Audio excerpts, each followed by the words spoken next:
Welcome to Tech Matters, sharing our vast business and development experience with developers like you. Here are your hosts, Stephen Feather and Patrick Seda.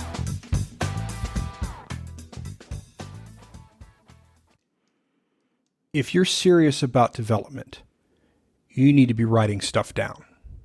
Today, we're going to be talking about documentation, and we're going to stretch the gamut from when you first start a project to you get to the end of a development cycle or exit a project. So first thing, let's talk about what we would refer to as pre-coding docs and why those are important. Yeah, definitely. There are documents that should be in place before you start typing. For example, business requirements, specs, functional specs. What should it do? How should it do it? Should your HTTP calls be secure or not? Things like that. Calculations. All of that stuff. Your functionality should be defined. And we shouldn't be picking this up as we're going along. 6 months into a project, the developer shouldn't be calling to ask you, how do you calculate the interest return on something? That should have already been out and determined. They shouldn't be asking for that down the road. And what we're doing is we are in the project establishing a source of truth. Now, in the modern age, that's not necessarily a big deal. Apparently, truth is relative. But in this case, truth had better be based on something that is either very close to being unmovable or requires a lot of folks in between to make a decision to change what is the truth. And it also sets a destination, a target. I like that. Yep. And so we know we're headed in a certain direction. All right. Specs, features, functionalities, that sounds a lot like scope of the project. Yeah. And so these are scope requirements. The other thing that needs to be thought of out front are legal documents. Definitely. Obviously, a contractor, you've got employment stuff, but those fall under HR, contracts with whoever you're going through. But we're talking not necessarily those things. We're looking at the terms of service. Does your organization have a terms of service for this specific product? Or have you done something goofy and you've taken your terms of service for your website and just changed the word website to mobile app and decided that that was sufficient without passing that by an attorney? Privacy policies, same thing. So you say, hey, our website has a privacy policy. That should be sufficient for our mobile app. The only thing we do on our website is we keep track of cookies. Okay, that's fine. Do you do user registration? Where do you store that data? Well, we don't do that on the website. Are you doing that on the mobile app? Yeah, we are. Then your terms of service need to change to adjust and map the use case. And you need to have that available for your users before they sign up. Yeah, and I've also seen where, as far as privacy and other legal things, is it was not defined up front in any type of spec or requirement, and we get halfway through the project, and all of a sudden there's a new requirement that some auditor who just happened to be walking by and saw the app said, where is this particular thing? And we had to totally refactor our login page to handle this information to make it upfront. It wasn't as simple as just putting a link. Sure. It was some approval stuff for some financial company. Sure. I understand that when you're dealing with government, insurance, really anything dealing with money that's going to change hands, there are a lot of requirements that may be not necessarily your requirements, but they could be federal requirements for your industry. They could be requirements that are put into place because you accept credit card information, and you need to be thinking through all of those. Those are not last minute, right before you ship that to an app store decisions. Those should be done up front. In the middle of doing all of that scope, UI design is often a conflict point. There is this DMZ in between development and the UI team, or the folks who drew up the UI. I think we might have a way to solve that. We've heard some other folks, and their input comes. We're not necessarily stealing this, but we're agreeing with their approach. The first one is there are references out there for UI for platforms. Right. We should be using this, right? Right. And I know that you've seen it, and I've seen it certainly. Is here's the design for the app, and you look at it, and the very first thing you see is a iOS tab group on the bottom, and you look at this and go, "Oh, great! This is the iOS version. Where's the Android and Windows version?" No, that's the design. Sure. And then our response is, "Well, that's a problem for our users, Absolutely. who we want to enjoy our app." Absolutely. And so when you're looking, Apple has a human interface guidelines. It's available for OS X, for iOS, for their two big platforms. And if you are going to be designing something, we're not even talking programming. If you're going to be designing something for iOS or OS X, you had better be reading their guidelines, because they have taken a lot of time and effort into putting those together. It's what they use. Their best practices have become the human interface guidelines. They change it every now and then, and the reason they change it is based upon their customers directly using one of their apps who says this doesn't seem to work, and they modify the guidelines. As much heat as Android takes for being ugly and apps not looking the same or lack of consistency, Google has a design guideline, how to make stuff look great on Android. I swear no Android developer has ever opened those pages. And I think that's the problem, is you can't blame Android as the platform. You have to blame the developers who, on Android, was low barrier to entry. They get in, they throw a couple things on a screen and go, I've got an app. With no review process, this is easy to do. Microsoft calls theirs a little bit different. Theirs is the Microsoft Windows User Experience. Well, they want users to experience the best that Windows has to offer. That's not an oxymoron. It's possible.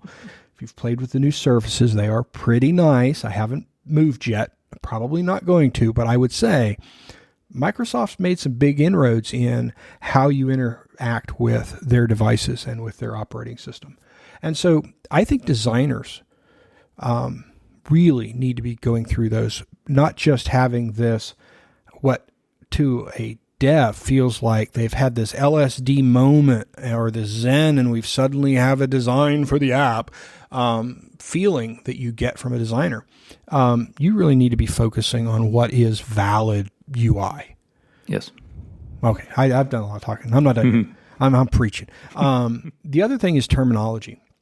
And now that we've established that there are guidelines, those guidelines all come with specific terminology for certain UI elements.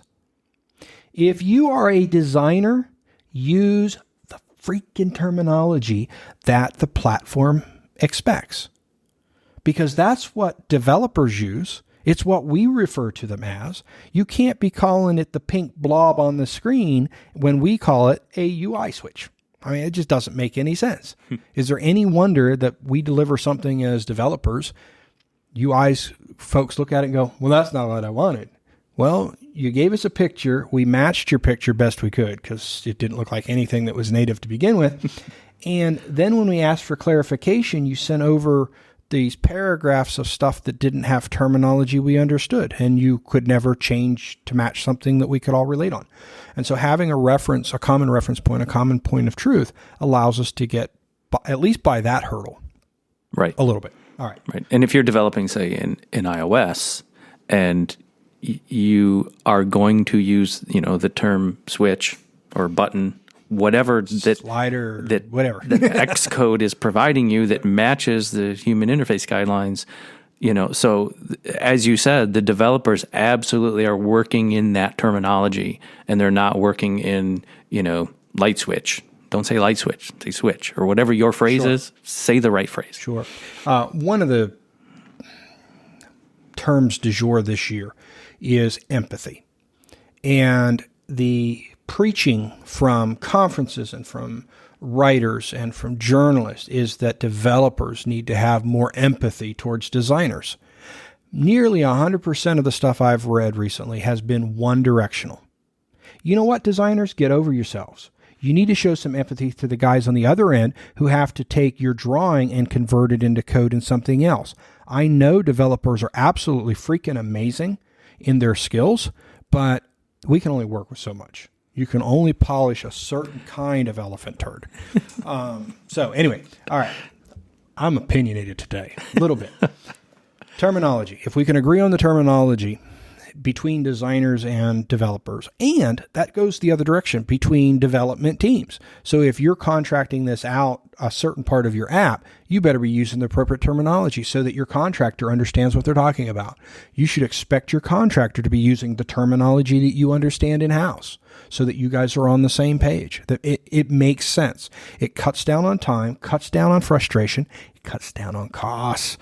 Means there's more money to go around. It may not come down to you, but there's more money to go around.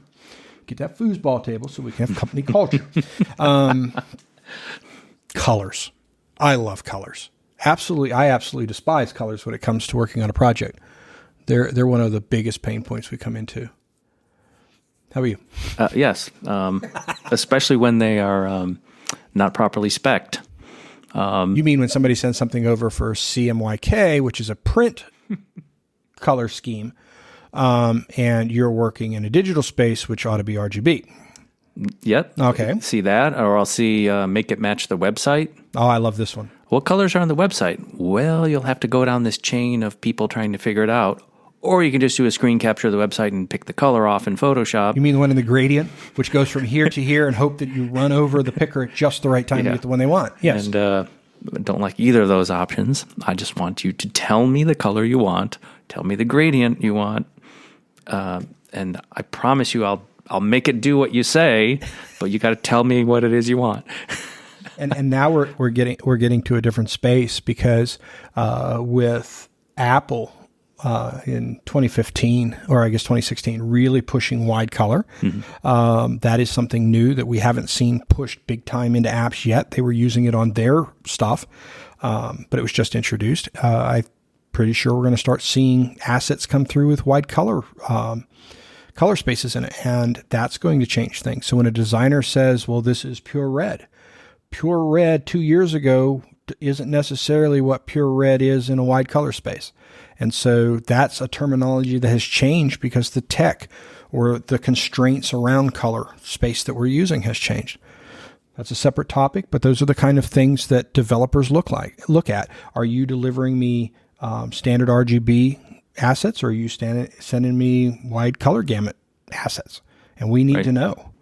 Right. Okay. And we also need to know if we're coloring some of our things that's not an asset, for example, text, make it this particular color, and maybe we're RGB now, but we're going to be wide in the future. Sure.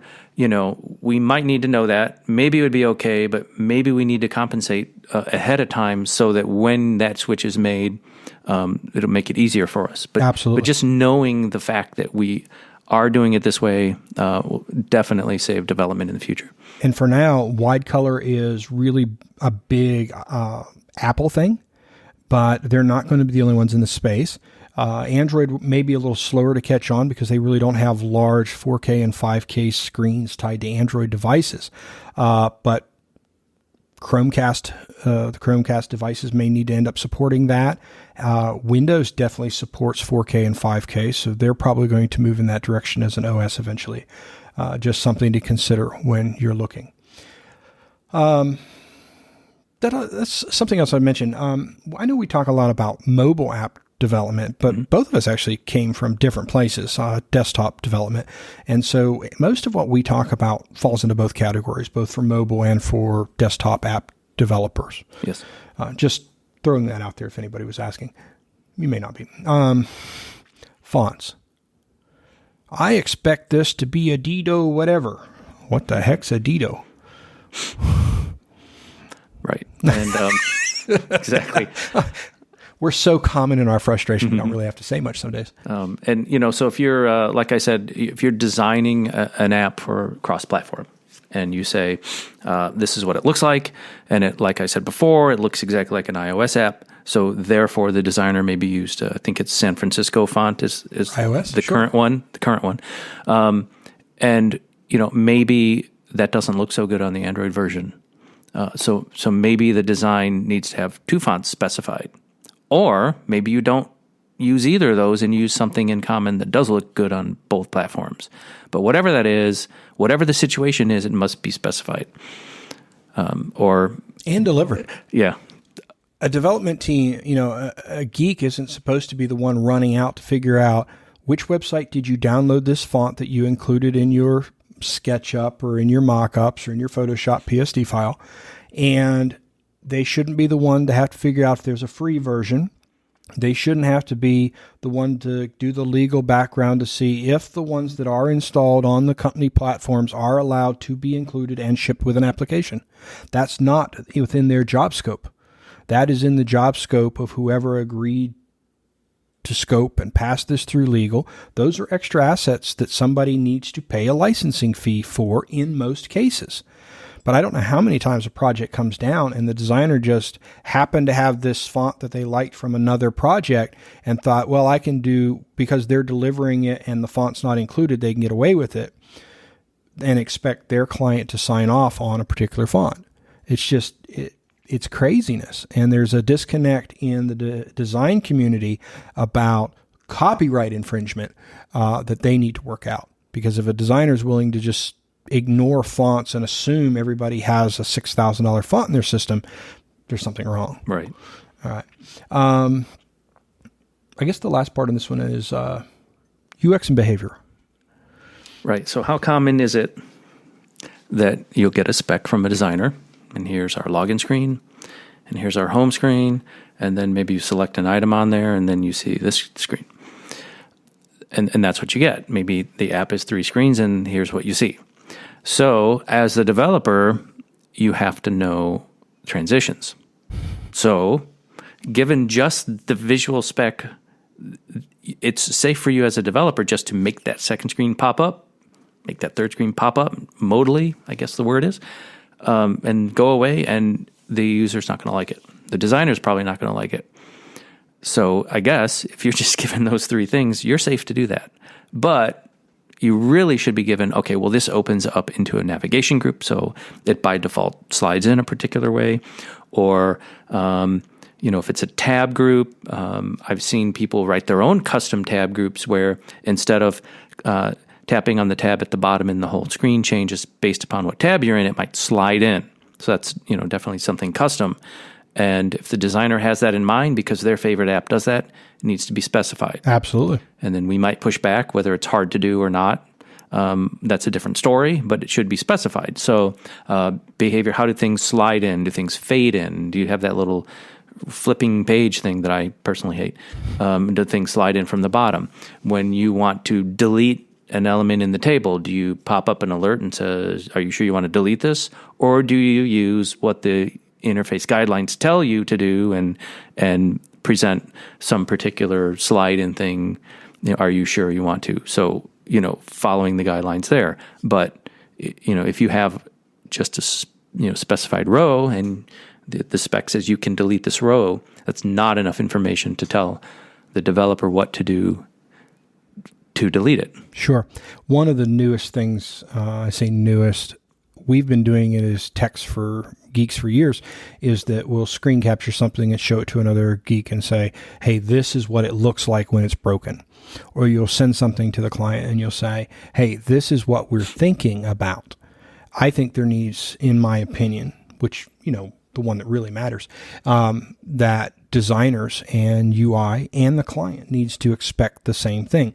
When you're delivering something to the development team, you should, if it's something that is an animation or it is something that's moving, you can't just send static. You are going to need to start sending video of the transition and the change and be specific about what page goes where, all of those flow things. Just because it saves time. And it allows everyone a little sense of CYA when the time comes down the road and somebody goes, well, that doesn't do what we wanted it to do. Well, if you're a freelancer or you're a dev shop, you need to be able to come back and say, it looks exactly like what you delivered in this video, or vice versa, where they say it does not look like what we expected in the video. Right. All right. And I've even seen it where a children's game I developed at a certain point, the stated behavior was stars will fall down the screen. Well, the first question is, well, what color are they? What do they look? What shape star are they? Oh, okay, got that. But now they're falling. So what is that behavior? Are they decelerating like maybe fireworks would? Are they, if you want that effect, are they also fading out, or are they speeding up like slam into the ground like ninja stars? Like maybe if you had a sparkler, then things would fall and bounce off things. So I mean that's kind of an unusual case for a business app, but stars falling. I don't know. You say that, but we've seen some rather odd business apps in our lifetime. But go ahead. That is true. Yeah. So like you said, if someone could provide an animation, and then we try to simulate that, boy, that would save a whole lot of time. Absolutely. Software design. Up front, we're going to make some decisions. We're going to set the rules for the game, so to speak, for the software design itself. Right. So this would not come out of a business person or a designer. This would be a software development team. So hopefully you would have... I am trying really hard to stifle the reason why you would not ask the business person for their input in this portion of the discussion. But I will behave today. And on that aside, I've seen business people looking over the shoulder of development, and senior intimidating business person, outsourced developer, intimidated, code it that way, code it that way, code it that way. And they're just typing whatever this guy tells them, and it was terrible. Anyway. All right. Because in MBA school, they don't teach you how to code. But all right, go ahead. So you get your group together, get a senior person, either who is senior and knows how to do this, or maybe has had discussions with the business people about functionality and has ideas how things should be done. But you really have to have at least something in place. So if I was the person putting it together and Steven was the one coding it, he's going to say, okay, what do I code? Before he even puts his fingers on the keyboard, what do I code? And then I would say, well, do this, even if it's just a start. But if I said, make it kind of do this, and he starts coding, then we absolutely have a problem that will manifest itself and get bigger and bigger. So you need to have something. And then since we're talking about software design, I preach this one all the time, and every talk I ever do is you have to design your stuff.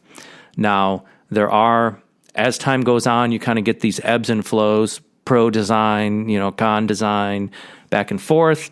And I think that not long ago, everyone was very much against too much design and came up with these acronyms, big BDUF, big design up front. Don't do that. We're lean, we're agile, we're startup world, we're pitching, we're going on Shark Tank. Everything's got to be quick. No big design up front. And the problem is you get a certain point in it where you might have to start maintaining it or extending it, and you have huge problems. So I do not believe in we're lean and agile and, don't design anything.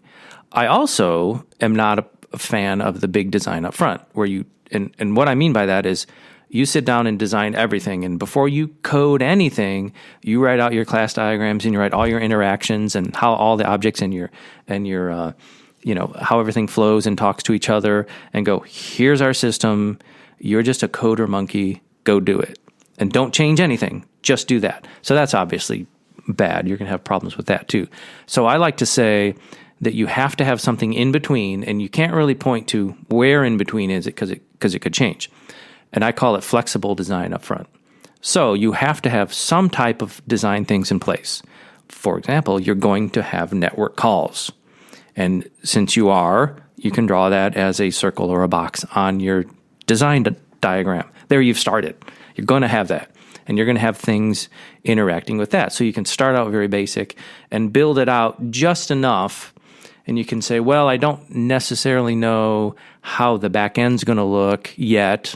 Well, okay, you don't have to flush that out yet, to be determined, and get your flexible design up front. And how and where are you going to drop mocks in, either for testing or for, maybe a back end service is not even completed, so you need to stub it out for now. How and where you're going to do that, and make it make your design flexible so that you have something in place to get going, but not the big design up front that is so inflexible that when it's time to change it, you're going to break a whole bunch of stuff. Absolutely. Because if we do all that and we have a good plan, the next stage, which is as we're developing, is a lot easier. So we've got a basis set up. We're going to start working on our project. We're going to sit down and code. And now we make some decisions. Are we going to put inline comments? And not only are those comments going to be inline, should these be in a form or a factor that is easy just for the person reading the code? Or are we going to extract this and create something from it? You got to make those decisions. And some of that would have been done in our software design. But now that we're doing that, let's talk about the reasons why we would do in-code comments or documentation. Yeah. So a long time ago, I worked on C++ systems and then JavaScript. But here's an example of something that you would want to do if you're doing C++ in the year 2000. So auto pointers had not, I don't know if they were introduced yet, but had not been widely adopted. So, reference counting, memory cleanup type of things. So in a class header, you would want to say, this class provides the ability to do whatever, to give a description. So if you had a particular class that was a factory class, and its whole purpose was to be a factory and create things and hand them out, you might want to put a note in your factory class, and this is what we did. What I said about we not having the automatic memory cleanup in C++ was put a note and say, so the comment would say, this is a factory class that provides you with these particular objects. Note, it is up to the consumer of these objects to delete them. So if you're in C++ and you have the word new somewhere, you better have the word delete somewhere, or that's a memory leak. That's a problem. So what that comment there was saying is, I'm a factory and I'm going to write the word new, but I'm never going to write the word delete, and that's up to you. So if you don't do that and you have a memory leak, it's your fault and you've broken the warranty. Because I documented it. Right. So that's not relevant at all anymore, but it's a good example of stating, I do this, and this is the warranty I give for my functionality. Particularly when you're working with APIs within your app, or private APIs or APIs that you expose to somebody else. So we're talking about, we're going to document our class headers. We're going to say who we inherited from. We're going to give it a name. Hopefully the name of our class and the name of the methods are easy enough to read, so a user has a rough idea or a very good idea what that particular method does or what that class represents.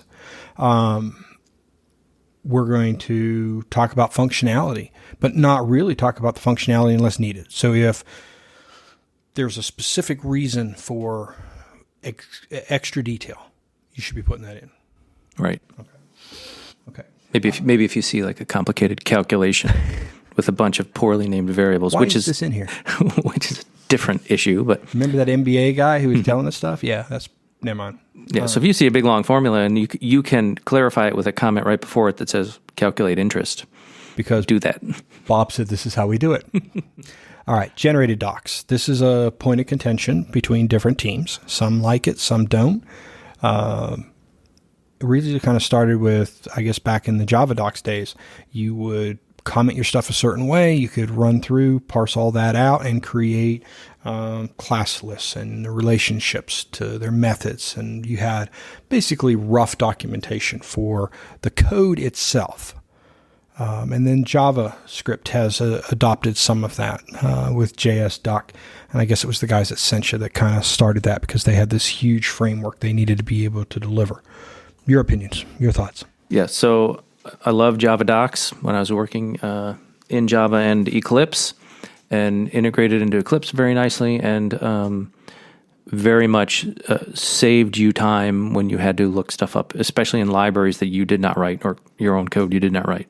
So it was very good. But usually they were very large projects. So, you don't want to tax your memory and memorize all these documents. That's what they were good for. Now, I've seen on JavaScript projects where we've had someone dedicate a bunch of hours during a week to JS duckify the whole thing. Okay. It more than doubles the size of the code the way they did it, and makes it, totally unpleasant for scrolling and finding things, and as the developer trying to look in this. But the problem with that is they were usually smaller projects, and you usually had touched most of the code in this small project that you're working on, and you don't really need these documents. And we started to get into side arguments about how things were worded and where and how much and how many times we should generate them. And, if I'm working in my IDE, which does not support JSDuck, and I have to go open a web page and scroll around, the bottom line is I never used it. And ultimately, I was the one who drove the decision to just rip it all out, have normal well-commented things, get rid of all the JSDuck that was intended for the generated docs, get rid of it. No one was going to look at the generated stuff anyway. And that's the question. When you're adding something to the product, what is the business value of this? And we had that discussion a couple of weeks ago. Does it bring business value? And in that case, in a small project, it may not bring business value that warrants the pain points for the developers opening the files, the time that sat to put all of that in, the wasted, in this case, time having discussions about how often do we generate this. If nobody's ever going to look at it, then it has zero value and everything was a waste. That seems like a very easy business decision to make. Developers, as much as we like to think we are the most sane people in the world and we make the absolute best decisions, not always. We waste a lot of time on stuff that really doesn't matter. All right, ongoing modifications. As we're working through the projects, things do change. We're not waterfall. Everything's not locked in. We are kind of moving a little bit. UI design changes as we go through. We need to document that stuff so that if somebody comes back and says, this doesn't look like the original spec, we can sit and say, and Bob signed off on the change to change the color of this button or to relocate this button or to totally get rid of the button, whatever the reason, you got to document that in there. Yeah. And I think the easy case to think about is just what you said, maybe things that are changed for UX reasons, maybe that we're not going to use the side drawer anymore or whatever. But I just thought of a bigger reason. What about that period of time when we went to flat design? Everything went to flat design. And within a few month period, if you did not look like this new flat design, you were old timer and you had a bad app perceived by the consumer. Absolutely, you're almost starting over with that design doc. Absolutely. Instead of just removing a button, you're starting over. You're redefining fonts and colors and not using shadows and things like that. So that's a much bigger effort there. Software design. We know that early on we had this discussion about where, we're talking about how we're going to lay out the project as a whole. There are times that something changes that. We've seen it in architecture. Something changes and we have to modify the foundation. And then when we're talking about architecture and design, that's kind of what we're looking at. We're talking about the base level. How does that look? So a lot of what we talk about, because we use similar terminology, when you're looking at a building that's being built, normally you build the foundations, you don't touch that again. There are times you have to go back and you reinforce a foundation or you change what's happening underground because of outside parameters or something. This is one of those times that you definitely need to document why we made such a serious change of such a serious part of our project. Right. And I can think of a case where long time ago, Y2K project that I've mentioned before, all of us were sitting around in a room not much bigger than a normal size office, but we had about 6 or 7 guys sitting around, kind of a SWAT team type of thing. And I was the one in charge of documenting the design. So okay. With C++, so class diagrams were very, very prominent. We had the interaction diagrams and all that stuff. I was the one who was maintaining that. But anytime that we had a change, my buddy next to me made a change, I didn't go in and just change the document. We would have a printed out copy up on the whiteboard behind us. And it was fair game if someone had a change to kind of, I guess, pre-GitHubby code review type thing, we would just turn around and discuss it with each other. And if it was like, yeah, go ahead and do that, you had permission to go and with a pencil change the document. Usually there were small things like, we used to just have this one class, but now it really needs to be a composite. So then you draw the component arrow and do this little thing so that someone looking at it could understand that guy is now a composite object, or whatever the case is. And the pencil drawing would sit up there for the full week, and it was the law. What was on that better be what matches the code. And then I would go in as I would find the time, take the pencil drawing, get it in, I think it was Visio at the time, fix it up, print it out, new document up on the wall, and we would work that way. So it not only facilitated the communication of this evolving design, but it gave us all this central repository, a visual repository, which is a drawing on the wall, so that we could not only see what was happening, but you also felt free that you had the ability and power to change it, that change was accepted. Sure. An example for iOS of a serious architecture change. If you go and you're building an iOS app and you go pull somebody's library in, I swear 90% of the time they want you to put a line of code in the UI application delegate, did launch with options, and that is where you start up their library, whatever it is. This is horrible. This is why apps take so long to launch, because everybody's library says, I want to go here. Well, no, you should class that out and at the appropriate time load that in, not everything at the same thing. But because folks have been doing it so long for so many years, that has just been the way it's done. Well, no, that's not best practice. And even Apple's now saying, you guys need to stop doing this. The reason it takes your app 25 minutes to launch in our fastest devices is because everybody's loading everything up front. And we know that, but it's so easy. Well, I want to do analytics. Well, we'll start that here. I want to do crash detection. Well, I'm going to do that up here too. We're doing Bluetooth. Oh, we'll load that up here too. Oh, okay. Do I do that? When are you going to start actually running the app? Well, that's not important. Why would you load stuff that you're not using yet? I mean, you don't need Bluetooth until the user has agreed to the Bluetooth use, so don't start it yet. I mean, there's just so many things that from an architectural point of view, bad decisions were made. And even, going back, maybe Apple at one point early on, I don't remember, it's been so long, maybe at one point they said, hey, this is the best place to start loading your libraries. That's not the case. So that's a serious architecture thing, and you're going to see a lot of folks refactoring their iOS apps in 2017 and 2018, yes, trying to speed some things up. All right, so we've gotten through development. We're out of the development phase. We've got all this stuff we've generated. Some of it usable, some of it not. Depends on the argument. Where are we at?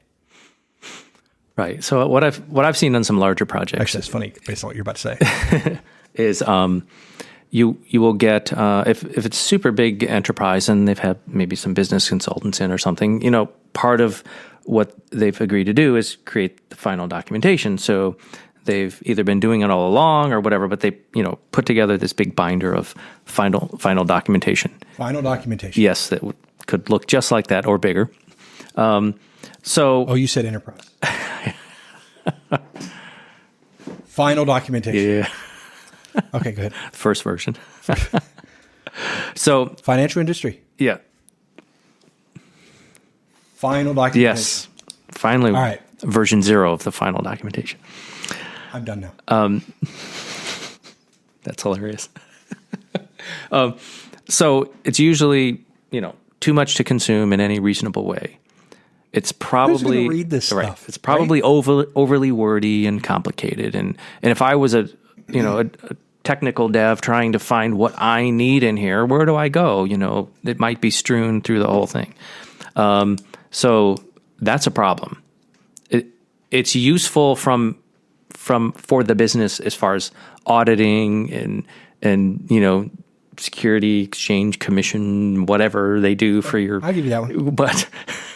But as a developer on the team, maybe a new developer on the team who has to come in, that's a problem. So we need to have a better way. All right, what's your better way? Better way would be, don't do that. Maybe you could create smaller sections. Okay. So maybe you have just a section that is the design and a section that's just based upon the software design, not the UI design, and maybe decisions you made, or maybe not. Maybe saying this is what it looks like now. Here's the sequencing of how things work. And now that I think about it, maybe you wouldn't want the history. This is what it is now. Terse wording. I don't want to see. Be careful here. I don't necessarily want to see use case wording. User will pick up device and tap this button. User will blah blah blah. I don't necessarily want to see that if I'm trying to work on an app from a maintenance type point of view or something. Because on the other side of that is this button does. Because the whole process of development, and we're going to have discussions about this later on, so I don't want to get too deep. We've gone long today anyway. But the reason you don't want to see those use cases is because we've converted use cases to something tangible. And it's no longer a user who needs this. We now have this that does this. And that's what technical documentation is. The other side is the documentation from the user's point of view. This is what we're talking about is the software itself. Right. Yeah. And as someone who's coming into this stack of stuff that hopefully it looks better than that, if you can consume it and onboard with a legacy person. So I could, if I'm the new guy and this sits on your desk, you could sit down with me and say, okay, ignore all this, look at only this. The idea of this architecture was this. Focus on this piece first and mentally work outwards. Whatever, the mental shortcuts that this person has, that absolutely would be helpful if you can afford to do that. Absolutely. Absolutely. On that note, we're going to finish up documentation. We believe the documentation is important from A to B. And on that note, thanks for joining us. Thanks for joining.